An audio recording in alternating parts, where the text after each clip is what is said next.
intimate gathering. Women have inspired us, and that's why we are here. And be it from our childhood, be our school, be our office, our colleagues, our family members, somewhere these women who till now have not had a as, may I say, dominant, or may I say a bigger say in our society, however, have been giving us lessons, have been giving lessons of inspiration and the path to take forward, the courage to go ahead. And that's why these stories are here to be shared and told by each one of you to each one of you. Secret Passage is very happy to welcome all of you to this small gathering. And here we are to begin with 4 great stories, some of them personal, some of them are inspired from books, movies. And I hope each story brings to you some sunshine in this weird world of patriarchy and male dominance and chauvinism and I don't know what not. So when we were thinking about the topic for this month, while we went through a lot, there were times when we would always wonder whether it all boils down to be a woman. And boom, we had Indra Nui's book coming up, her fantastic biography. I'm sure many of you all must have seen her interviews too. But time and again, she mentioned that how being a woman became a pivotal cause for her to do things in a different way. And she was not just anybody, the CEO of one of the most biggest companies in the world. So be it a CEO or be it your daily help who comes home. And we know their stories. Nothing is ever going right for them, be it their family, be it their kids, be it the circumstances. And yet these women are going ahead. So without much ado, I call upon my first storyteller, Jyoti Bhatia. Now, Jyoti was into the world of words from her childhood itself. Her mother was an English teacher, and so is her aunt. The world of words was something which always intrigued her. Be it read alouds, be it elocution, she was always enjoying them. And hence, when she had to choose her college major, the world of visualization, which was possible in English, was the one that she chose. She continued her journey, and do you know, she was also a part of Yuvavani, a program on the All India Radio. Today, Jyoti is a professor in Government Education College at Rajasthan. Her daughter is pursuing English media. That makes it 3 generations into the English Academia. Jyoti here is today to share us a story of Hanani. Hanani, who has been giving her lessons, who has been there, who maybe, let me say, in the background, but her inspiration is coming through her memories from her childhood till date. And we are so fortunate to hear them today. I call upon Jyoti Bhatia. Thank you so much, Ina, for the lovely introduction. And good evening, everyone. And thank you, Gitanjali and Secret Passages team for giving me this platform to share my Nani story with you. I don't know whether I can call it a story, but I have written it from my heart. And I think it's important for us to celebrate our everyday heroes. So without further ado, I will begin. You will see my Nani's picture on the screen and hear my voice.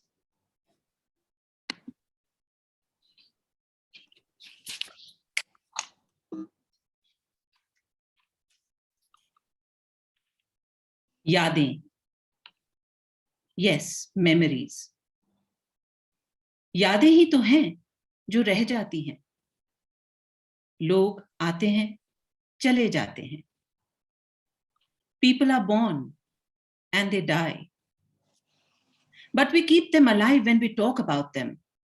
And today, I wish to talk about my extraordinary Nani, Kolya, as she was called by all, including all her children, short for Kaushalya. Why do I wish to talk about her? Was she a politician, a social worker, a writer, a freedom fighter? No, she was none of these. She was just one of those millions who were affected by the partition of the country and had to start life afresh in a new place, among new people, had to leave everything she had grown up with, was familiar with. I call her both a slave and a soldier.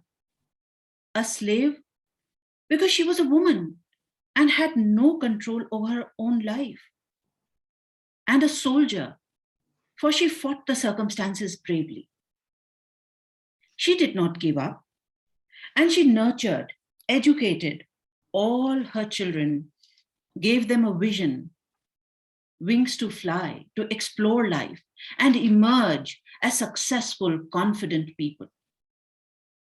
Had she been weak? Had she given up? Had she not fought the circumstances? We wouldn't have been what we are today. And I wouldn't have been here telling you about her. The life she lived bettered the life of all those who came after. I don't know everything about her. Bits and pieces that have pieced together. We stayed in Jaipur, so Nani's home was always open for us. We would go and visit her, stay with her, and she would come to stay with us. I remember her only in spotless white saris. It is difficult to imagine her as anything else but my Nani. But she must have been young. She must have had dreams. She must have played. She must have laughed and sung songs. Let me tell you her story. The year 1990, a beautiful child is born somewhere in Sindh, now in Pakistan. An only daughter, she was the apple of everyone's eyes, Ladli. An only sister to many brothers who all doted on her. She roamed about carefree about her house and orchards, riding on horses, eating fresh almonds, luscious mangoes. There was no dearth of anything. But alas, a daughter's destiny is fixed, however cherished she is. She's still Pariah Dhan. And I, who am a mother of a 20-year-old daughter, shudder to even think that my Nani was married when she was only 12. A beautiful child bride. Yes, my Nana loved her and doted on her. But women in those days had no choice. And marriage resulted in their becoming childbearing machines. And every 2 years, a baby is born. And by the time she's 20, she's already a mother of 4. That was every woman's life. Yes, but they embraced everything happily. Come 1947, and all hell breaks loose. The country is divided and millions are displaced. My Nana Nani too locked up their home in Karachi and came over to what was now called India. They came only with their clothes, gold, and a few other essentials, hoping to return home when the turbulence was over. But that was not to be. And they, like many others, moved from one place to another in search of work and a home. Moving from Bombay to Gandhinagar in Gujarat, to Byawar in Rajasthan, and finally settling down in Jalandhar, Punjab. Imagine a young family moving, shifting, trying to set up a business, or working or making ends meet by selling their gold bit by bit in new surroundings amongst new people. It is a riches to rags story. But my grandparents, especially my Nani, developed nerves of steel. She did not allow the storm to shake her will and vowed to lift her family again. She knew that the only way to do that was to give them all a good education.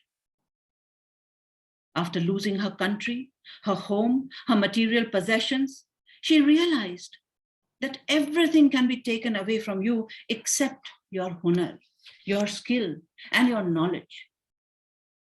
Living in a simple house, she cooked, cleaned, washed, stitched clothes, gave birth to more children.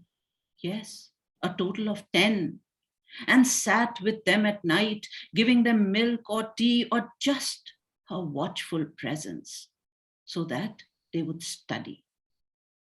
She sat late into the night, reading with them and getting up early the next morning to do the innumerable chores of a large family. And mind you, there was no house help, no time-saving gadgets, no gas connections. Sigri jalati thi, to roti banti thi. She used to make big chapatis, the size of the tawa, so that she didn't have to stay in the kitchen all day long. She never gave stale food to her children. It was simple, fresh food cooked with love and patience. And we all still remember the warmth, aroma, and softness of her moen wali roti, amma ke haath ki roti. She was very strict and disciplined with everyone. When we were young, we were all terrified of her. But when I look back, I realize that she was most strict and stringent with herself. She must have kept all her wishes aside to manage and attend to the needs of her family. She was barely literate, but a mine of wisdom, and had an appropriate saying for everything. And I deeply regret that I did not store that knowledge. She gave a good education to all her children, irrespective of the gender. All her 5 daughters were highly educated. 2 became doctors, and professors in a medical college in Jaipur. 2 became English lecturers, and the youngest took up a job with the central government in Delhi. And 2 younger sons also became doctors. When I look back, I wonder how she managed to do all this on my Nana's salary. The children learned to chip in as soon as they were able to, tutoring neighboring kids while continuing with their studies. And as the elder children began working full-time, they were given the responsibility of the younger siblings. My mother, I remember, became an English lecturer in government school education in Rajasthan when she was only 21, and helped with the education of her 2 younger siblings. There are stories galore as to how the 3 of them lived in Kota. Many hilarious anecdotes of the food she cooked, for she was not an expert then. My mother got married when she was 32, something unheard of then. People must have criticized my Nan, but she stood her ground for the sake of the family at large.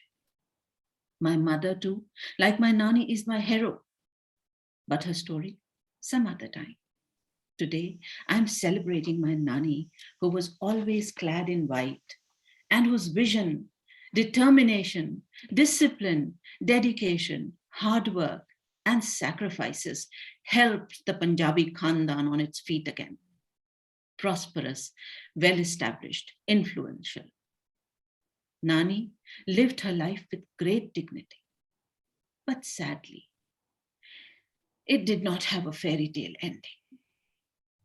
As her children left the nest one by one, because of their filial and professional commitments, she became increasingly lonely and insecure in her old age. and developed the dreaded Alzheimer's. It was sad, so sad. I sometimes think that if God gave me a wish, I would reverse that one thing and would want to remember her basking in the glory of her achievements, surrounded by her well-established children, grandchildren, and great-grandchildren. She must have been so, so proud. The seeds that she sowed are blossoming still. The aroma of her hands still lingering in the shikarpuri khoya that we still prepare in the winters. She is alive in us. Thank you.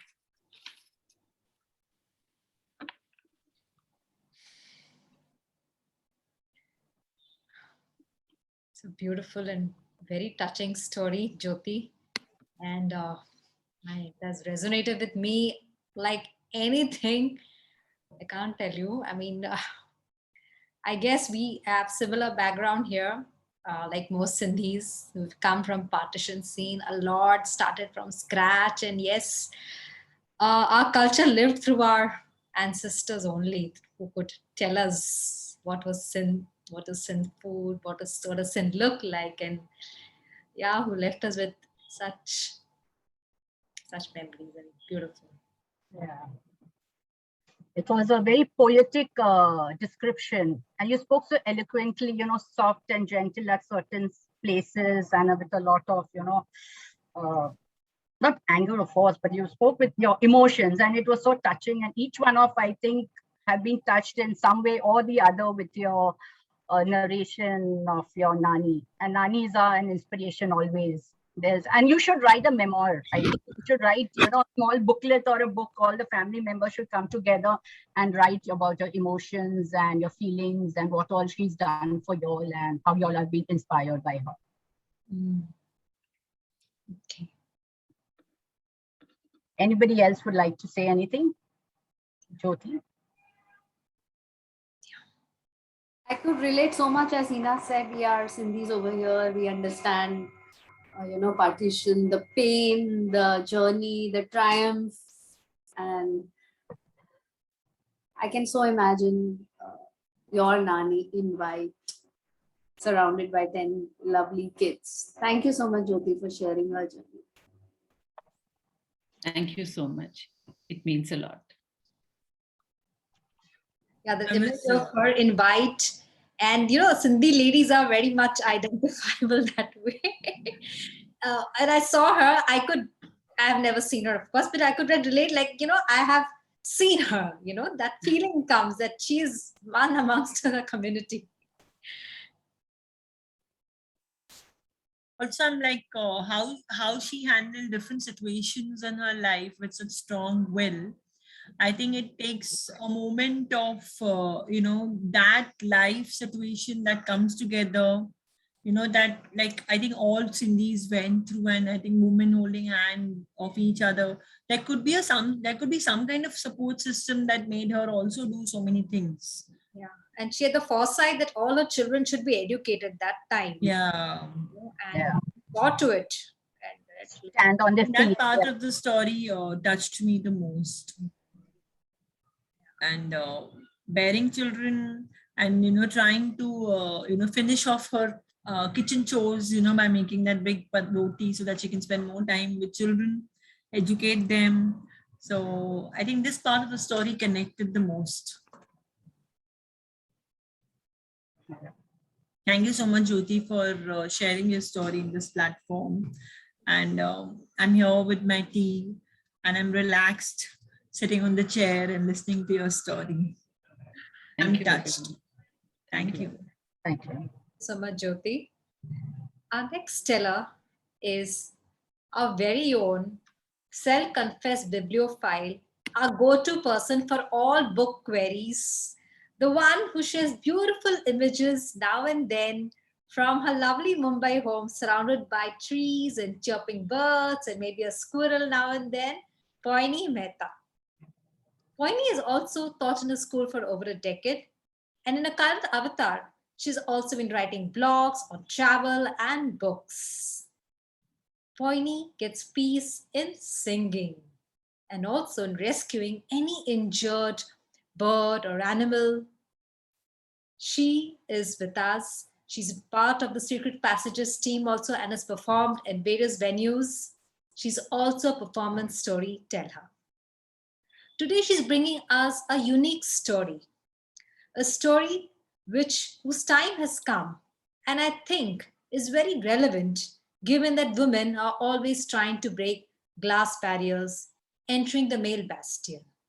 Without much ado, I call upon Poini to share her story. Hello, everybody. So today I'm going to narrate to you a story, an uplifting story about a remarkable lady. Nandini lived with her appa and amma, her brother Vijay, her sister Sasi, in the district of Sivagangai in Tamil Nadu. Her father was a paddy cultivator. They were poor, but he tried to do his best for his children. He wanted them to study and he put them in the nearby neighboring schools. Often debt-ridden because there was no rain, they had to borrow from money lenders, and many times her mother had to sell her jewelry. But they did good by their children. Her biggest supporter was her apatha, her grandmother, her father's mother, who was her biggest supporter. Nandini was a go-getter. She had attitude. She did not back down from any problems. And she wanted to study as much as she could to be the collector. But fate intervened when she had to give her board exams. While climbing a tree to pluck some fruit, she fell down, broke a hip, and steel plates had to be attached, and she could not give her board exams in time. She was not happy. Her dreams were dashed of studying more. She could have, but there were other hurdles in the life. Then she wanted to take up a tailoring course in the city, close by city. And when she told her father, he was aghast. How can you, my daughter, go to the city? What will the villagers say? You, a female? No, no, no, I cannot have it.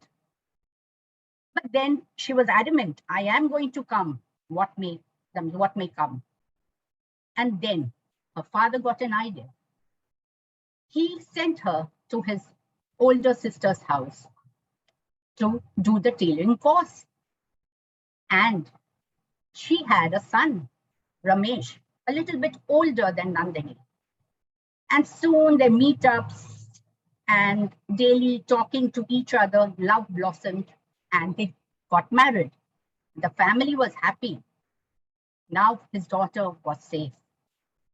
They went to the city to work. They were making a living. They had 2 children, Naresh and then Deepa. They were happy in their family. But then again, fate intervened and Ramesh died in an accident, in a bus accident. She was all alone, a young widow, a single parent of 2 children. Though she wanted to do more, she couldn't have. And so she decided to go back to the village to be with her parents. Her parents had divided, her father had divided the property between all the 3 children, and she got a share from his field, 2 acres of land. They built a hut close by, and she lived there, toiling away day in and day out. And since she had wanted something for her children, she put them in the school close by, and she started. She decided to grow fruits and vegetables. Day in, she worked, took care of the household. They had to take out the weeds from the ground, and that was back-breaking work. Whole day she would be at the field, also taking care of the family. Luckily for her, her apatha was there close by to help, but she was old too. But she noticed that it was not getting that much income. And then a chance talk, meet up with a farmer. She decided to become a Sampangi farmer. Now, What is sampangi? Sampangi flower. In Telugu, it is called sampangi. In English, it is known as the tube rose. And in Hindi, it is known as the beautiful Rajnigandha. The famous song, the aroma, the fragrance of the Rajnigandha can just bloom, and the whiff of it can just spread in the entire house, and we can all smile in happiness when it is there. Our florists have them a lot. We all buy them for a bouquet of flowers. So she decided to cultivate the sampangi flower on that 2 acres of land. Again, she decided that when the plants grow, she would not sell it to the middleman, where she would not be paid her due.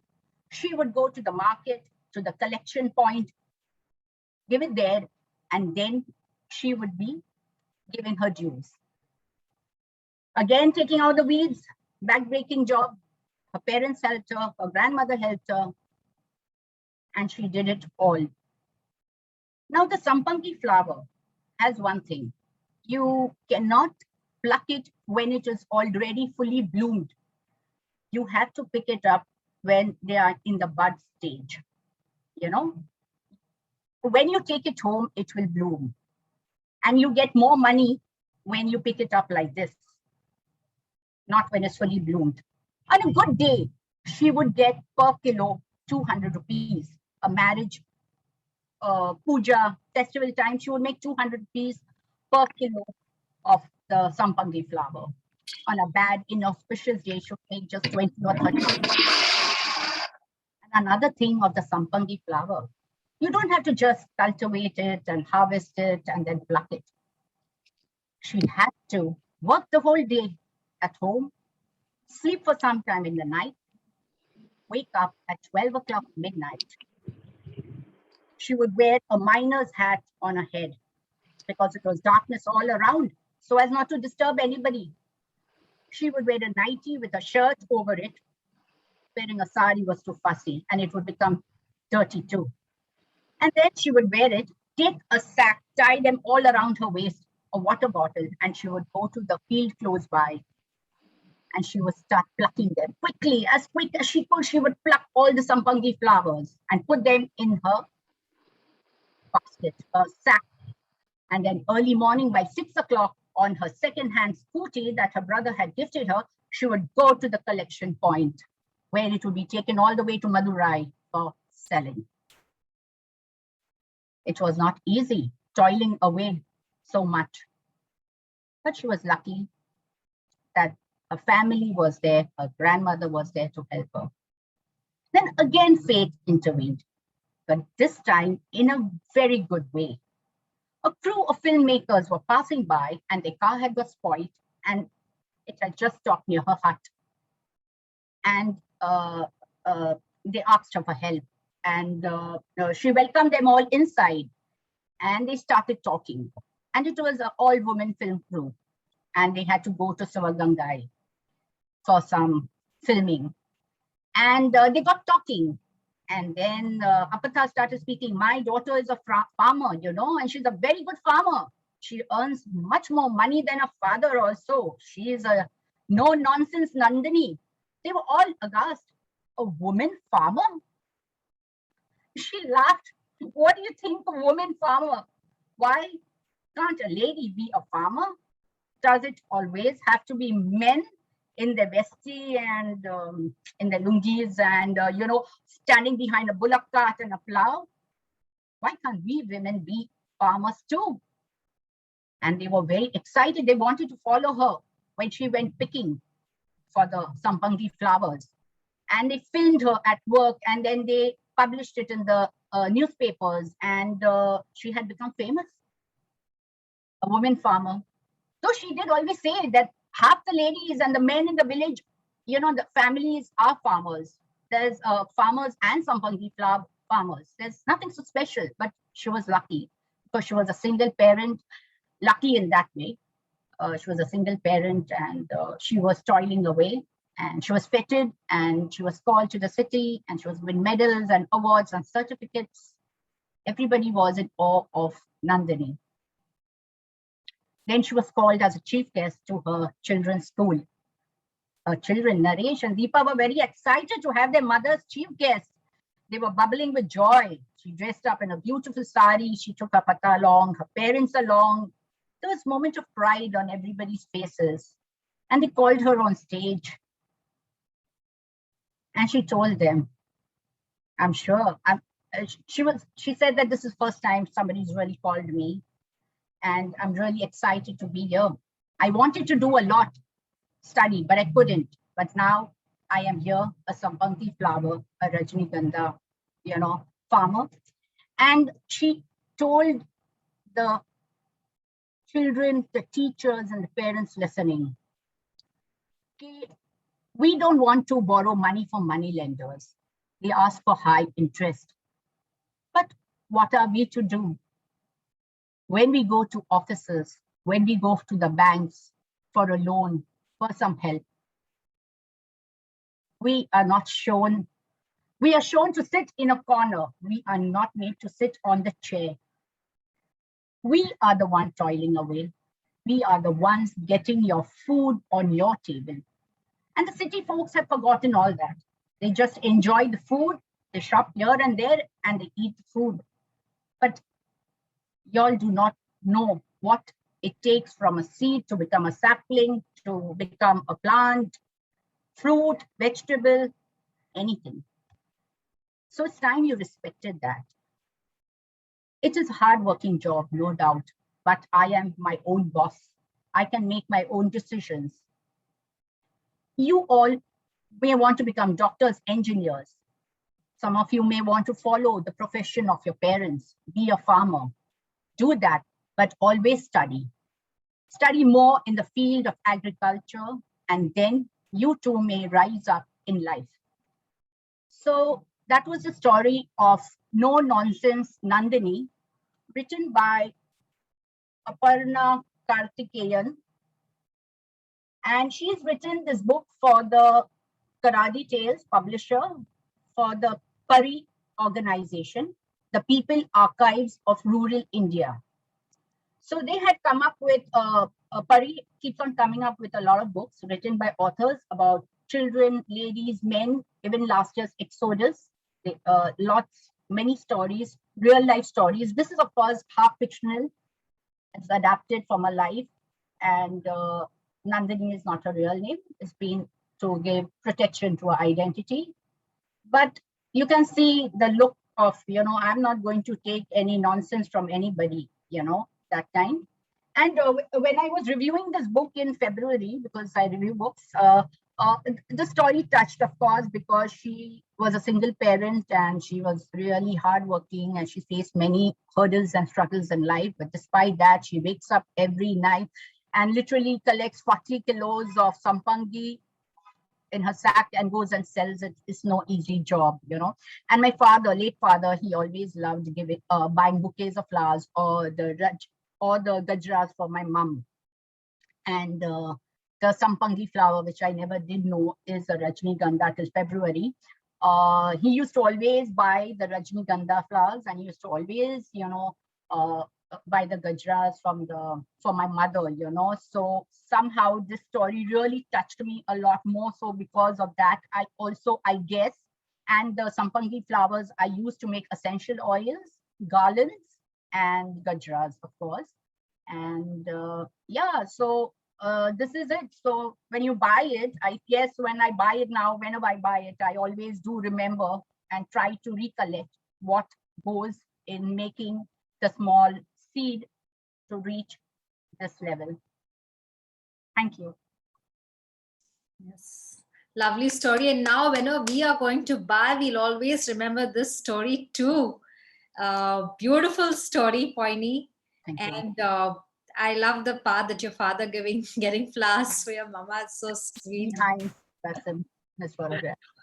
And I mean, a woman's life always has so much toil, be it house, be it work. I mean, I have very rarely come across any woman who doesn't have to actually not toil and get through wherever or whatever she wants to get going to.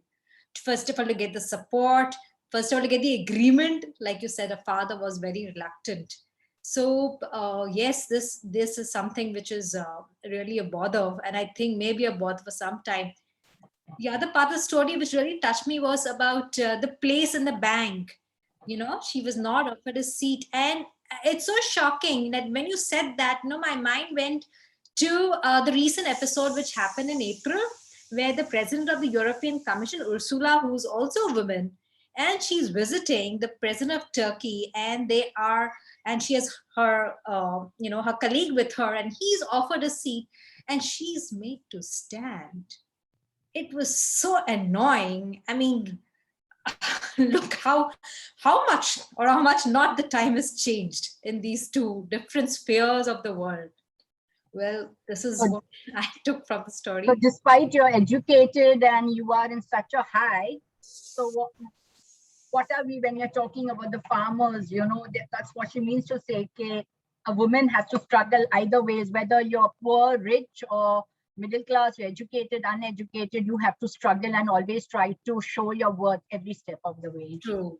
It's so challenging. I don't know, what do our participants feel? Do you all have similar reflections or anything from here? Yeah. Bijal, you're on mute. Anuradha, you too. Can you all unmute? Yeah, so thank you for sharing, Poini. Such a lovely story, and yes, as again, whenever I will buy Rajnigandha, because we keep buying for our house when guests are coming, and also sometimes I just keep it in my car. I let it be, and so that whenever I open the car door, my father also used to give gajras to my mom, and I remember that. So much toiling for any woman, whichever sphere, as Hina said. And let us all not forget that, because all I can say is the story is for everybody to hear and to make it easier for people who are struggling. Yeah. How beautifully narrated. Thank you so much. Thank you.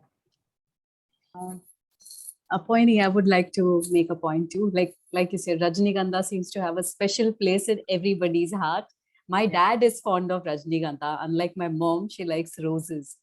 So that was the point for connecting there.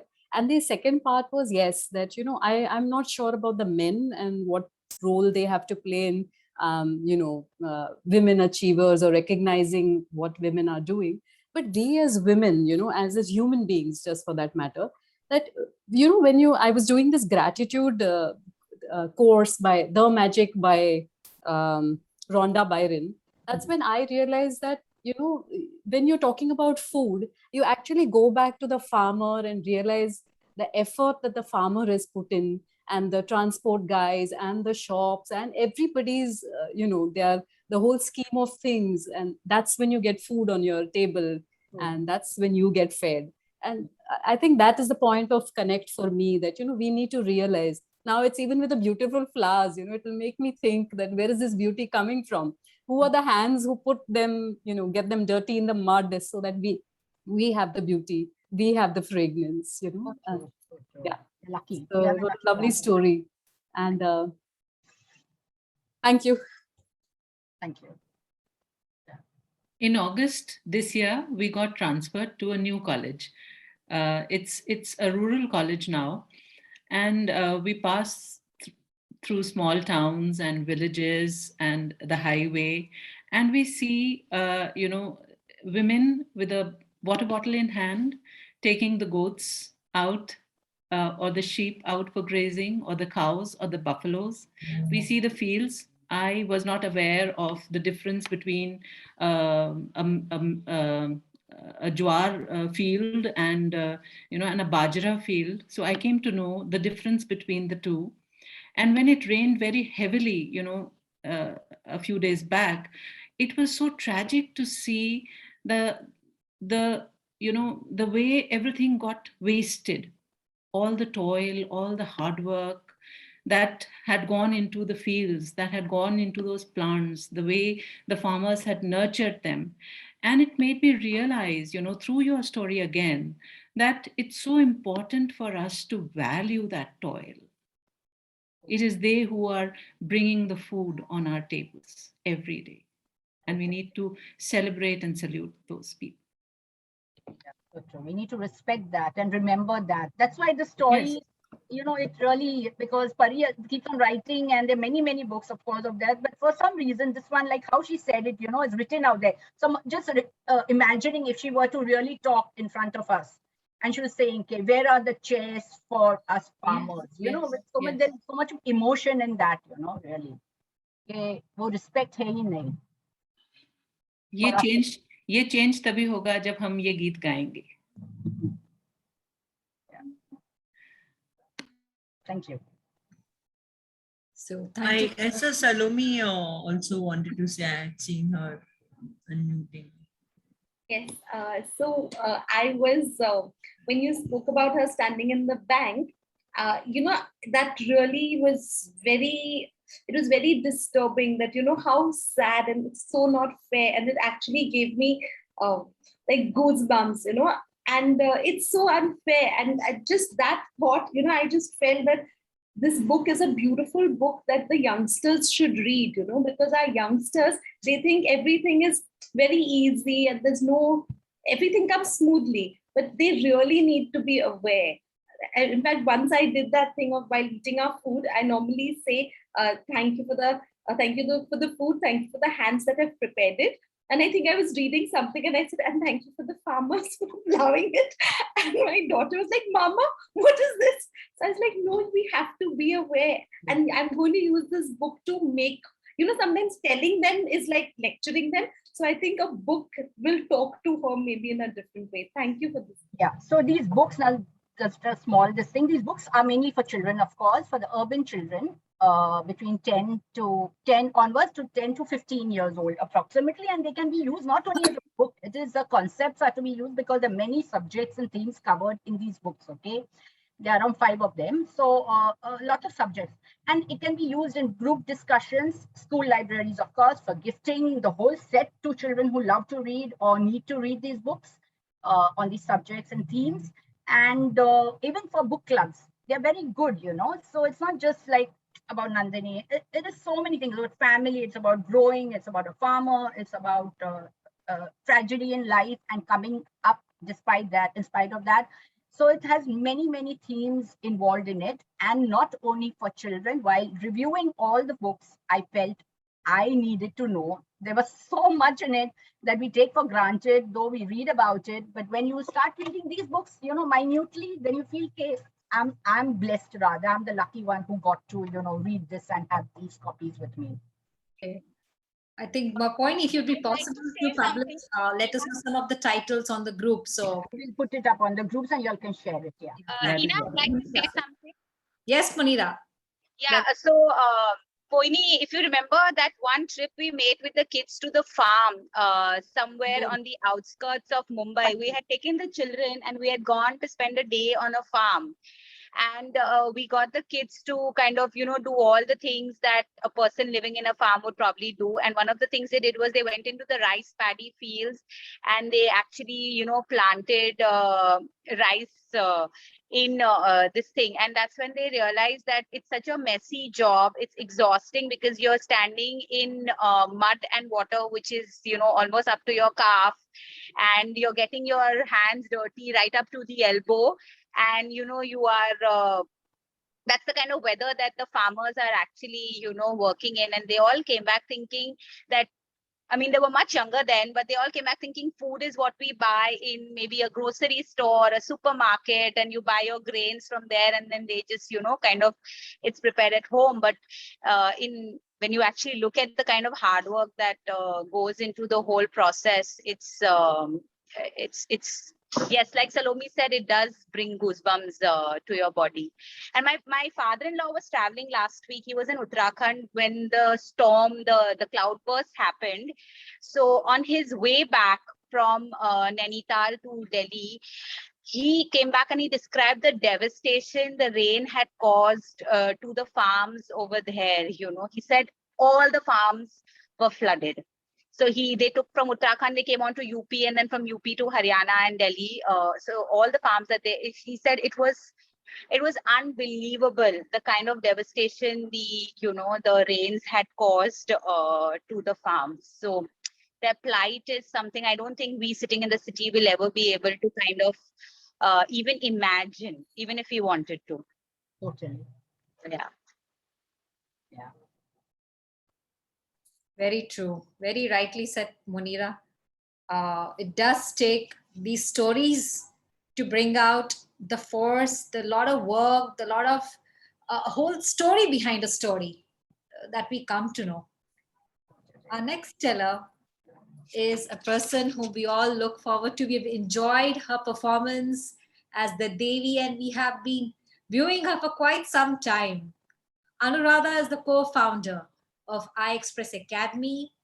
She's also a drama-based facilitator, mindfulness and happiness coach, storyteller, educator, a listening art coach, and a wanderer. When this topic had come up about women who inspire me, I so much remember Anuradha and her performances, and I was hoping that she would sign up for this. I'm so glad that she has. And now today, Anuradha is here to again share a story from her very own grandma. So here we have Anuradha Rohra. Thank you so much, Hina. लाल मेरी पत रखियो भला झूले लालन सिंधियों दा सेवण दा की शाबाश कलंदर दमादम मस्त कलंदर ओ दम दम दम दे अंदर. Don't jump, Kanta, the water is too cold. I like it that way, she said. And she was swimming in the river Ravi or Ravi, however they pronounce. She was 4 feet tall, not very tall. She was 4 feet short, I would say. But her skin used to shine like illuminating diamonds. The peace and calm on her face. She had a heart of excitement. She would climb up the trees and eat luscious mangoes, and whenever she would feel like, she would jump in the river and swim. She would spend her days playing with the flowers in the fields, birds and bees, and sometimes unapprovingly help her mother.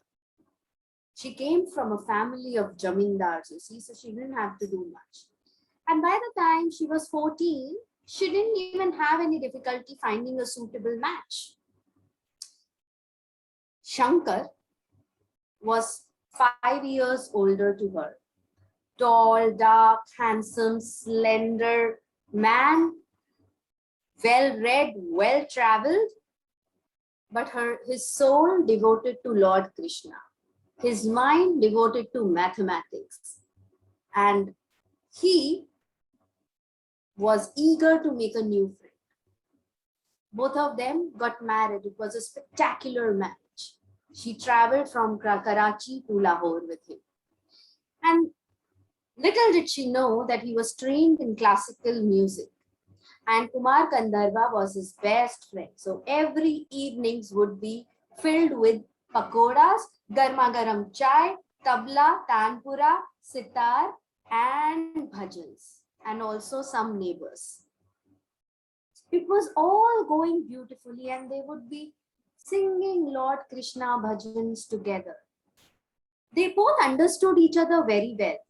He took her to the fields where she could be with the flowers and look around the nature, while he would wander around and would sing. But things do not remain the same forever. 1947, as we all know, the year of partition, and how it was so hard for everybody. Shankar was told that he needs to go back to India, so-called India. He went away to find a dwelling for both of them. Kanta, that was her name. Kanta remained home with her neighbors, in the guard of her neighbors. And she kept worrying, and she kept chanting Krishna, Krishna, Krishna, Krishna, Krishna, Krishna, Krishna, Krishna. 20 days later, a bullock cart was arranged for her to reach Delhi. Why Delhi? She thought. Her parents had gone to Mumbai. Why not Mumbai? Her brother went to Mysore. Why not Mysore? Why Delhi? She didn't know if this was a correct message or no, because nothing had come. It was just a word of mouth. Shankar has called you to Delhi. So she packed her gold. She packed her essentials. She took a burqa, a tabiz, and poison. All through her way, throughout the journey, in the bullock cart, she was holding on to gold in one hand and the poison in another. Because if she cannot make it through gold, and if she doesn't find her way, she will no way give away her womanhood. She will have that poison. But thankfully, she reached Delhi. Of course, without any gold, without any things that she was carrying with her. The minute she reached Delhi, she saw Shankar waiting for her, and both of them hugged each other, and she threw that paper which had poison away. But she couldn't breathe. She was finding it very hard to breathe, and she collapsed. Shankar rushed her to the hospital. The doctors told him that she has developed a psychosomatic asthma, which can never be reversed. It was too much of stress, shock, whatever she saw on the way. This asthma will never go away. He was heartbroken because she was so loving. She always wanted to be outdoors. Delhi had extreme weather conditions. She couldn't be outdoors that much, but she said, don't worry, I can breathe. I'm fine. I need some support, but I would be fine. And they started a new life in Delhi once again. Why Delhi? She asked him now. He said, because it's closer to Mathura and Vrindavan. And I can spend time in the temples there. Slowly and gradually, they had a loving life once again. They built everything. He started working with the bank because he was educated and he was well learned. And she gave birth to 5 beautiful children. And they had a loving family once again. Although it was not easy, there were struggles. Shankar, as he was devoted to Krishna, would often spend months and months in Mathura and Vrindavan. And she would let him go easily, and she would say, don't worry about me. I would manage the kids back at home. I would take care of them. You go and practice. You sing to your Lord. One day, Indira Gandhi invited Shankar to sing for her, then Prime Minister. He went to sing there and he became famous overnight. And there were people who wanted him to sing commercially. He came home and he said, you know what? They want me to sing commercially. There would be a lot of money. Kanta said, don't do that, my dear husband. You will never be able to make money out of Lord Krishna's bhajan because you sing from your soul. It is for nobody else but for you. And they continued living like that, happy, peaceful. But it's not the same always. It was 18th birthday of their older son, Ashok. And she was knocking on the door. Jaldi kayo, chhada kayo, sab inda unda, budho na tha. Aren't you listening? Shankar didn't reply. Ashok, Krishan, पापा सुन नहीं रहे, दरवाजा नहीं खोल रहे हैं, इतनी देर तो कभी नहीं नहाते हैं. Knock, knock, knock, knock, knock. He had collapsed. He got a cardiac arrest inside the bathroom. The kids were devastated. And she kept chanting, Krishna, Krishna, Krishna, Krishna. Just keep my husband in your divine feet, Krishna. That's all I want for him. And that was the end of a beautiful friendship that both of them shared. And now she had to become a powerful mother for 5 kids. And she said, you're 18, don't worry. I'm there for you. She sent her son for a month to learn business from her mama, from his mama in Mysore. He learned, he came back after a month and he started his own business of printing press in Delhi. Ashok was also very talented. After a month, but he was starting to feel a lot of pressure, a lot of stress. He had to perform, he had to earn money. How would he do all of that? So his younger sibling, Krishan, they had named him lovingly, said, don't worry, ये सब चलता रहेगा, चल मैं आज तुझे scooter सिखाता हूँ, let's go ride a bike. The older one didn't know how to ride, the younger one knew, because as the name suggests, Krishan, he was extremely naughty. And he said, chalo. Krishan and Ashok went on the scooter. Ashok was riding and he was saying, I'm scared. I don't know. I can't balance. He said, nothing. You will do well. Bhai, you will do well. Nothing to worry. And both of them were riding the scooter. Brake, apply brakes, Ashok. Apply brakes. Brake laga. And the scooter had collided into an army truck. Both the brothers fell apart on opposite sides of the road. Ashok was taken to a different hospital. Krishan was taken to a different hospital by the way. Ashok could not survive the accident. And Krishan had a head injury. Doctors told Kanta, any amount of shock will send him into a coma. Do not give him any bad news. So she would wear white sari for mourning for her elder son, and in the evening she would wear a colored sari to meet her younger son and tell her everything was okay. It went on for a month. After a month, when Krishan came back home, he saw 2 pictures on the wall with fresh flowers. One of the late father, one of his own brother. In 2 months apart, Kanta had lost both the husband and the apple of her eyes, Ashok. But she still said, don't worry, Maya, sab theek thi, everything would be all right to Krishan.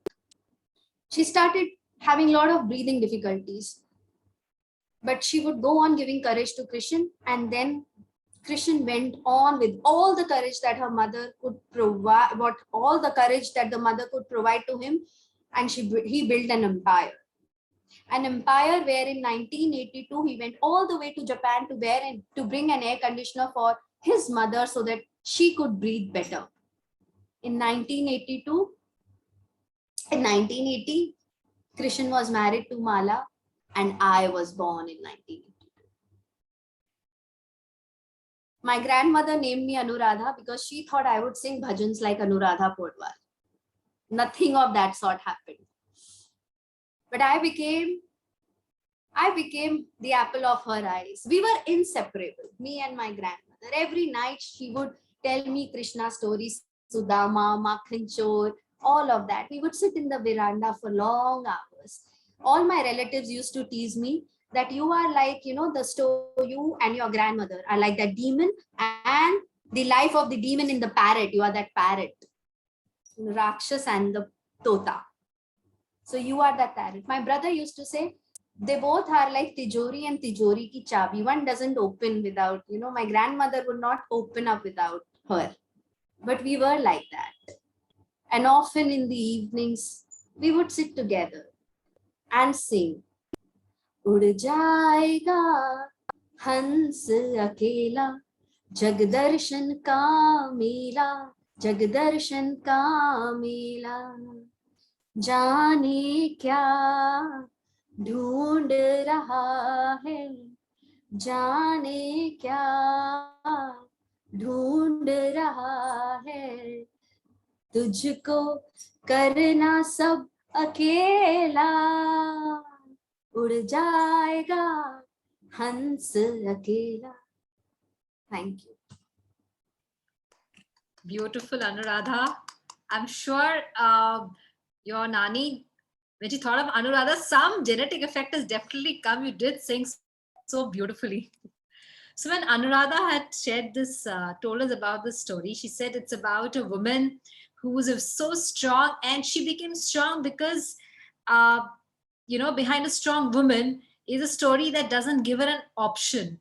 Now, after hearing the story, I realized at every point of time, she chose and to be so strong, and I really wonder where she got this strength from.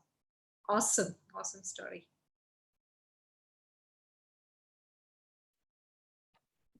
Thank you, Anuradha, for sharing this story.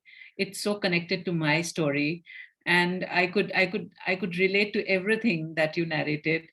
And lots of love to you. The bond between a granddaughter and a grandmother is so great, and you expressed it so beautifully today. And though, like you said, you don't sing well, you did land up singing 2 songs in front of all of us. और उसमें तो था feelings और emotions तो काफी थे, तो forget that this thing. So you are good. You're a good singer. गाना चाहिए. So हाँ. it's a lovely story. Thank you for Thank sharing. you so much. Yeah, this reminds me of the ad कि बेसुरा है लेकिन दिल से गाता है. वही ना. And also the fact where you said Tijori and Tijori ki chabi, oh, that was so adorable. Ek se nahi khulegi. That was really very heartfelt. The nutcut and the note joke that you do now between a grandmother के कुछ भी बोल सकते, grandmother है ना, चलेगा, डांट इतनी तो नहीं मिलने वाली है. So that kind of very nice. Right. That was very beautiful, that it created a very beautiful image, the bond between, your grandmother and you. Beautiful story. Yeah, lovely visualization. I can see you sitting like this, and and your nani narrating, and you like filled with Yeah. awe. So Hina, that's my dadi, my father's Okay, that mom. all right, My paternal grandmother. Yeah. lovely. And I think every stage of the story was on the stage while you were narrating, and we lived it. ऐसे मतलब कहानी जैसे आपके आंखों में खुल रही थी, आपके दिल में, I think your rhythm and your telling and your sharing was becoming so open that we were all into it. And when Thank you you. sang, it felt like you tied up all the knots. Yeah. I So mean, somewhere my grandmother is listening. See, I can sing. No, it's beautiful, and honestly, it's very. It's like I'm really sitting and listening to all the stories, and your story is coming like the third story at the space, and I'm still feeling as fresh as I heard the first one. So beautifully done. Thank you. Thank you. So, Thank you, everyone. Anuradha, not just expression, feeling, sur bhi hai. I am into singing, so I can tell you, Kumar Gandharva, this bhajan, particular bhajan is my personal favorite. So thank you so much for bringing back those memories when I was learning. So, Thank and you. you have a beautiful voice. Trust me, your Nani is more than pleased that she has given you not just these memories and stories, but she's also transmitted your Dadaji's legacy of voice and bhajans and singing and everything, Krishna and all of that. So yeah. Thank you, Bijal. Yeah. Awesome, So Kumar awesome. Gandharva was my grandfather's best friend. They both learned. Whoa, man. If your Dadaji was there, to Shashtang to both of them is what I would have done. So he went on to do commercially, and my Dadaji chose not to. Oh, well, that's August company. Wonderful. Yeah, we will soon Thank look you. for a physical space, and we can come back and maybe revisit the stories and have songs written on the paper and sing together. Yes. I think we're all looking forward to an offline meet. Yes. December mein Gitanjali, if things are no third wave, let's do something nice. And Yes. I think the next meet has to happen offline. all right. Our next teller and the last teller is Dr. Bijal Maru, a homeopath. She's also into counseling and health psychology. She's also done an art therapy course. And her foray into storytelling has been one of the many doors that she has been opening in her journey of life. And today, she's brought a very unique story. I would love to give you some synopsis, but I would say let her do everything about the story. So quickly we move on to Dr. Bijal Maru. Thank you, Hina, for organizing this, and thank you, Gitanjali, for the platform. The bar has been raised really high, so I'm very nervous because Anuradha was really good and there are personal stories over here, but I'm not here to share a personal story. This was a movie that I watched, a Marathi movie, and it is called Ami Dogi, which means the two of us. And it's about two ladies who meet. They are almost the same age, but they meet in curious circumstances where they're almost the same age, but they meet as stepdaughter and stepmother. Okay. So I like the character of the stepmother particularly, and she is called Amla, and short, when they call her in short is Ami.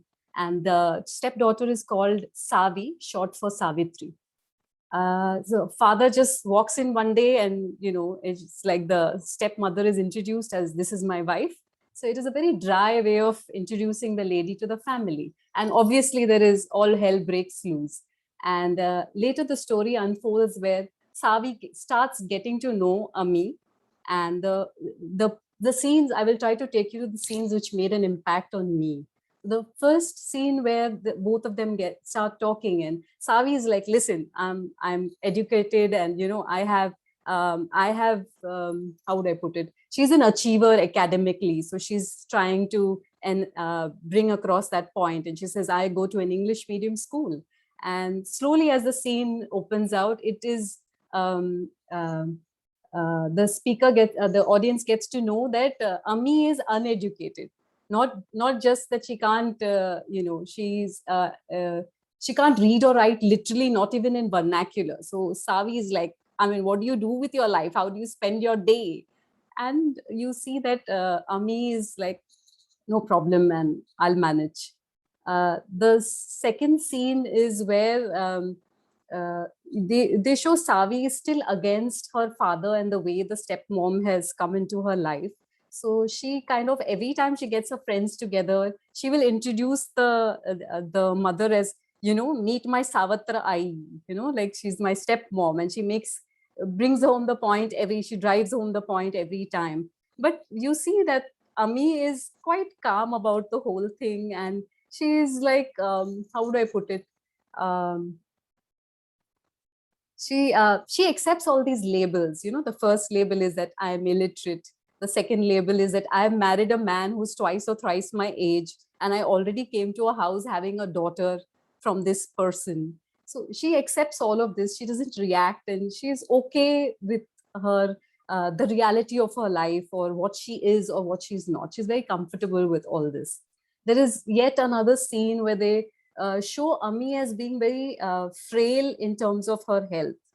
There is some work going on, and she has to actually tie a mask and sit because the dust is affecting her. And there's another scene where Savi and one of her friends are having a gola.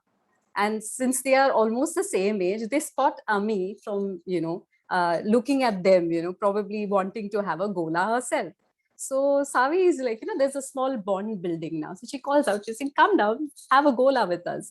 So Ami is like, no, and this goes on for a while. So Ami refuses almost 2 or 3 times. And, and later, she says, come, and you have a gola and all. And again, with the friend, she introduces us, she's my Savatra Ai.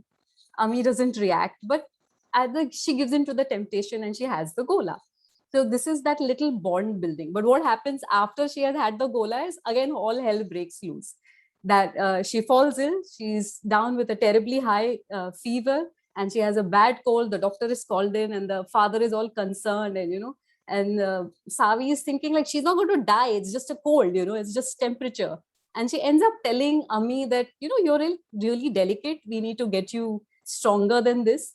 And basically, again, Ami does not explain her situation. What about her health? She's not complaining about anything. She doesn't explain. She's like, okay, I am delicate. I suffer from health problems frequently. That's it. No explanation, no nothing. Slowly, as time goes by, we are shown that the husband and the daughter are not really seeing eye to eye. And once they're having this horrible argument, and Ami tries to intervene, and she tries to explain to her husband what she sees the daughter's side, and maybe that the daughter is right. Okay. But the husband is a high-flying lawyer, and he doesn't take very kindly to all this.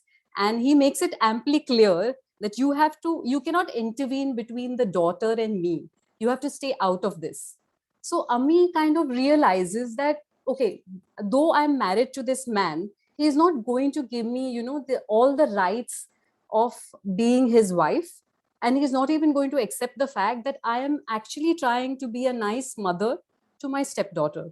So she relegates herself to the background. She never intervenes after that whenever they are having their arguments. And she accepts that this is all I get from my husband.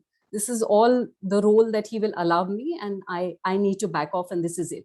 So she is not complaining. There are no tantrums. She's not trying to blackmail anybody, you know, or that kind of thing doesn't happen. She just accepts her place in life, her lot in life.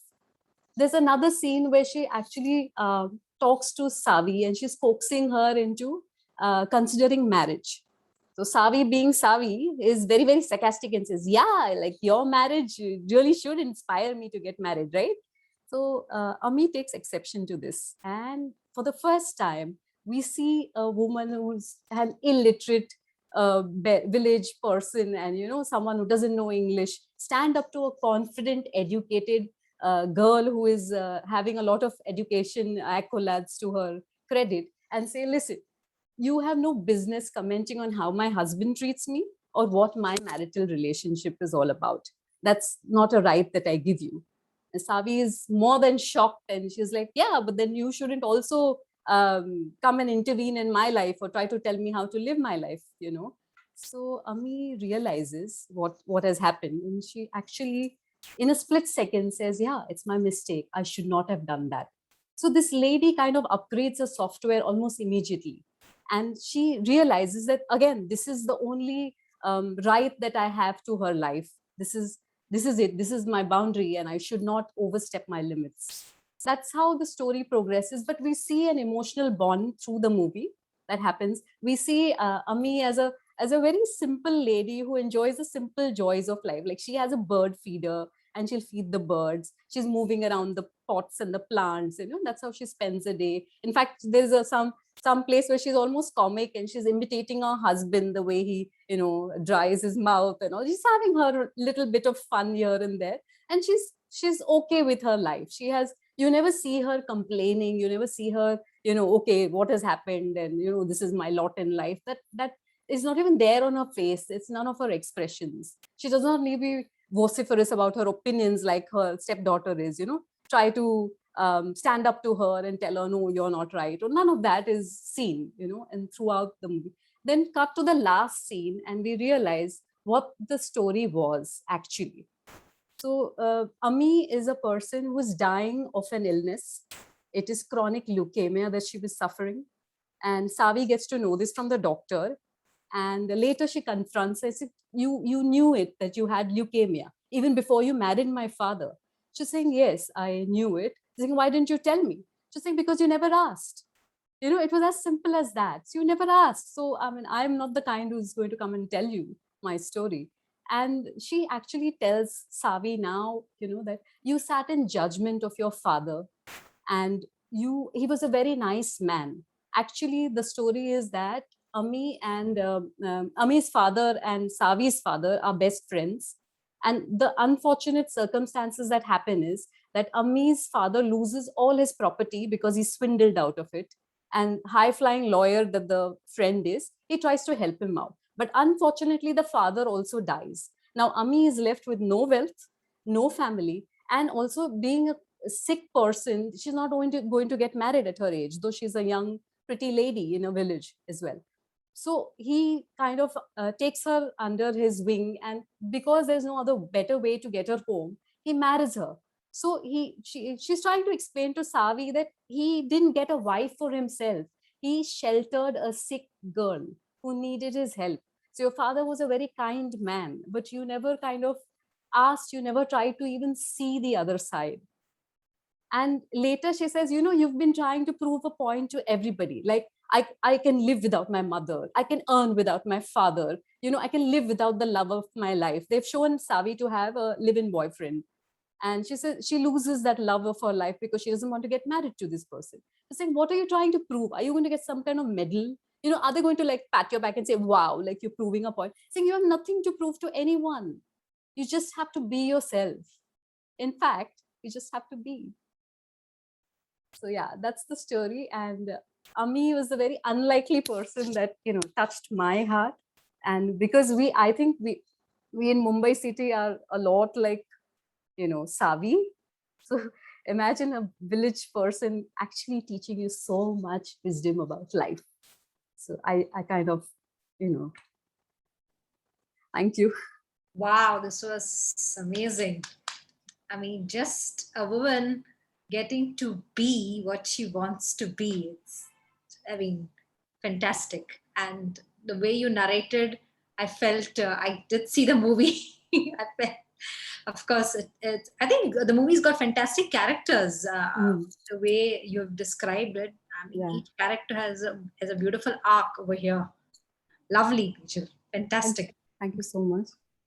Totally immersed in it, in your narration. Though I wanted to say, "Jada, but mujhe dekhna hai." I want to see it. Sorry, I've burst your bubble. Sorry. No, it's okay. But yeah, I was just saying, abhi end mat bolna. But nahi chalega abhi bolne do. Maine bhi end hi bola na, book mein bhi chalega. But I'm going to watch it. I'm going to make my mother watch it. We both are going to enjoy watching it. Lovely, lovely narration. Thank you. Bijal, please share the name of the movie again. I missed it. It is Amhi Doghi. It's a Marathi movie, but the subtitles are also done very well. So people who don't understand Marathi, I would still encourage you to go and watch. And it takes off from a novel of the same name, I think. So if you're into reading and Marathi novel, do pick it up, because the critics say the novel is even better. Oh. So, but I haven't read, so yeah.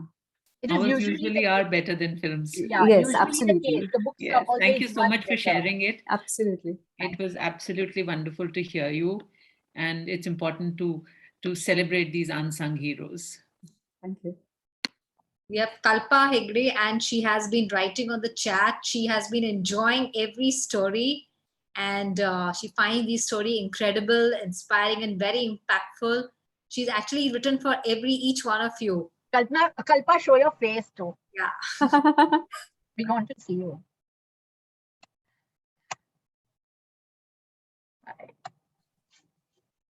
There's one thing, Bijal, which I will remember, which I really enjoyed. Many things while you were narrating the story, but I love the line you used. Oh, she sees what's happening, and then immediately she upgrades her software. Yeah, even I noticed it. Very nice word. This is the line I use with a lot of my patients and relatives. When I said har cheez ki expiry hoti hai, bhaiya update karo and aage badho. So, it's my take on life. I'm going to pick it up. Stolen, Bijal. Yours, all yours. Nobody's You better copyright on upgrade this your one. software. That's a nice line to use on Happies also. Also accept. The first way to accept, right? I accept, and then the upgradation happens. Awesome. Yeah. So the click in the tool works, you see. Yeah. Very well told, Bijal, and you took us through different scenes, but it was more like curtain raising every moment, and every scene looked like coming, and I felt how she knew her boundaries, and how she then stepped back, and then how then she didn't know if she had to react, at this situation or in that situation. And now she reveals her story, and our attitude towards the father also changes. And I think there are good shifts happening towards the end, and Ami Doga feels like coming together. It takes courage also to step back sometime, and so we don't have to always actively play a role at that time of our life. We step back, and the role defines itself. That's what the story brings. Like, she's not trying to show her role. She moves back, and the time itself starts defining that role. True. Well, even patience, not to reveal those things, and not to get into that victim mode of what she is, and even not complaining, because it's so easy to give into that when somebody's that you get to you get to know at the end of the story. But when you go back, it's a very strong character, the patience, and just being yourself. Amazing. Beautiful telling, Bijal.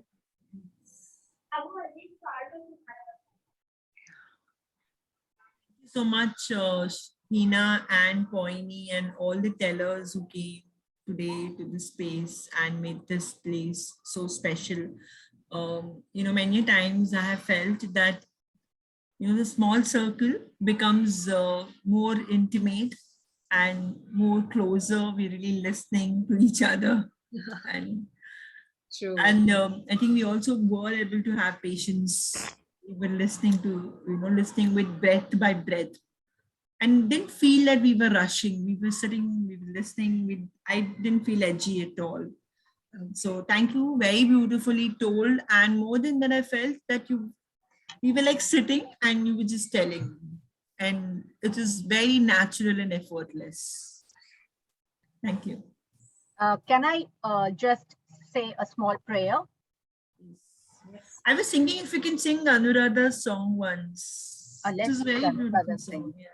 Even if Bijal wants to share a song after Anuradha, because I know. No, today it is Anuradha's day. She has to sing. Okay, Anuradha, okay. And that particular bhajan would be That- my farmaish if you choose to. Yeah. So, उड़ जाएगा, right? Absolutely. उड़ जाएगा हंस अकेला जग दर्शन का मेला, जग दर्शन का मेला, जैसे पात मिले मधुबन में, जैसे पात मिले मधुबन में, मिलना बहुत दुहेला, मिलना बहुत दुहेला, उड़ जाएगा हंस अकेला. Thank you. Thank you. Thank you. Thank you so much. Thank you so much. Yes, Poini, we can close with the prayer now. Yeah. Namaste Sharade Devi Kashmir Puravasini Swamaham Pratye Nityam Vidyadanam Chadehi Me Vidyadanam Chadehi Me.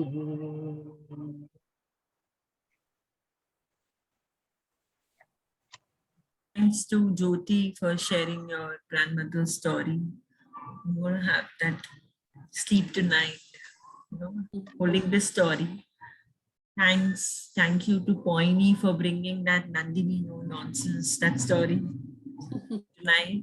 And Anuradha, your Dati stories, too good. Holding that, and Bijal, the stepmother, Amidoga was good story to take home, no? Yes. Anything, Ina? Yes, wonderful.